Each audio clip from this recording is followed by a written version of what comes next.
খাওয়ায়, কিন্তু একটা ভালো গোশতের টুকরা মা মুখে দেয় না, কারণ অন্তরে মোহাব্বত। আমার সন্তান না জানি না খাইয়া ঢাকায় কষ্ট করে। ও আল্লাহর বান্দারা, ওই মা বাবার জন্য নামাজ পড়িয়া দোয়া করো। আর মা বাবারে যখনই পারো একটু দোয়া চাইও যে মা, তোমার দোয়ার কারণে আজ আমি চেয়ারে বসছি। ও যুবক, ওই মা বাবার দোয়ার কারণে তুমি পরীক্ষায় ভালো নাম্বার পেয়েছো।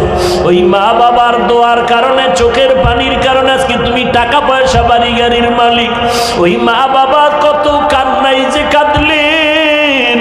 আজকে যারা এতিমের মতো মা কবরে রাইখে এখানে হারায় দাঁড়াইছো, ওই ঈদের নামাজের পরে একটা যুবক কবরের কিনারায় দাঁড়ায় দাঁড়ায় কান্না করে। ও যুবক, কেন কাঁদো? আজকে আনন্দ ঘরে ঘরে যাইবা। যুবক বলে, আজ আমি বড় এতিম, বড় অসহায়। গত ঈদে নামাজে যাওয়ার সময় আমার মা আমার মাথায় হাত দিয়া দোয়া করেছিলেন, আব্বাজান আমার কিনারায় দাঁড়ায় নামাজ আদায় করেছিলেন। আজ আমি যখন ঈদের নামাজে রওনা হয়ে আসছি, হঠাৎ মনে পড়ে গেল আজ আমার মাথায় কে হাত বুলাইয়া দোয়া করবে।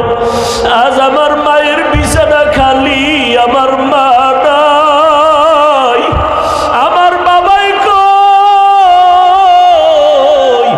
যেই বাবা কত কষ্ট করে করে আমাকে মানুষ বানাইছে, ওই আমার আব্বা আম্মা কত সময় কষ্ট করে মনে চাইতো মা, বাবায় মনে মনে বলতো ইলিশ মাছকে নিয়ে একটু খানা খাইতে পারলে দিলটা ভালো লাগতো।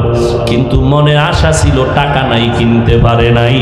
মায়ের মনে চাইছিল আঙ্গুর বেদানা খাবে, টাকা নাই, কিনতে পারে নাই। আজকে তোমার ফ্রিজে ভরা ফলের অভাব নাই, মাছের অভাব নাই, কিন্তু তোমার ঘরে মাছ আর ফল থাকলে কি হবে? যারা জীবনে কাঁদিয়া গেল কই, ওই মাও নাই, বাবাও নাই, কাকে তুমি ফল খাওয়াইবা, মাছ খাওয়াইবা? ওই মা বাবারে কিছুই পারো নাই, তো দুই ফোঁটা চোখের পানি ছেড়ে আল্লাহকে বলো, আল্লাহ আমার মা আঙ্গুর বেদানা খেতে পারে নাই, তুমি জান্নাতের ফল খাওয়াইও। আমার মা বাবারে আমি একটু শান্তি দিতে পারি নাই, কষ্ট করে গেল জীবনভর। আমি এখন একটু কামাই রুজি করিয়া মা বাবারে খাওয়াবো। আমার টাকা পয়সা আছে, কিন্তু মা বাবারে পারলাম না।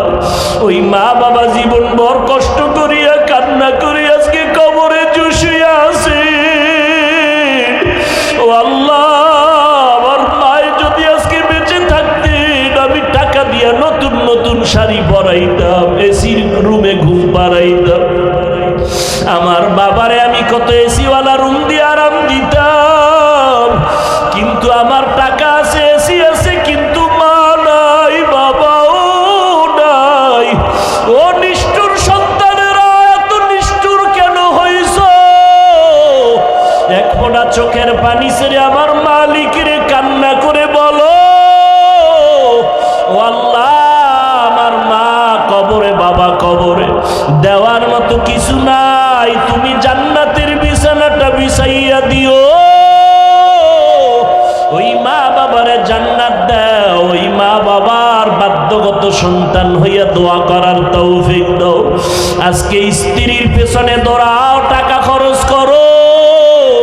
ওই মা বাবার চোখের পানি না থাকলে তুমি পরীক্ষায় ভালো নাম্বার পাইতা না। ওই মা বাবার চোখের পানি তোমার পেছনে না থাকলে তুমি আজকে সম্মানের চেয়ারে বসতে পারতা না। ও আল্লাহ, তাকাইয়া দেখেন এই ময়দানে কারা এতিম। ও বৃদ্ধ বাবাজি, ও পর্দার আড়ালের মা বোনেরা, ও যুবকেরা, আল্লাহর কাছে মাথা নত করে চোখের পানি ছেড়ে দোয়া করো।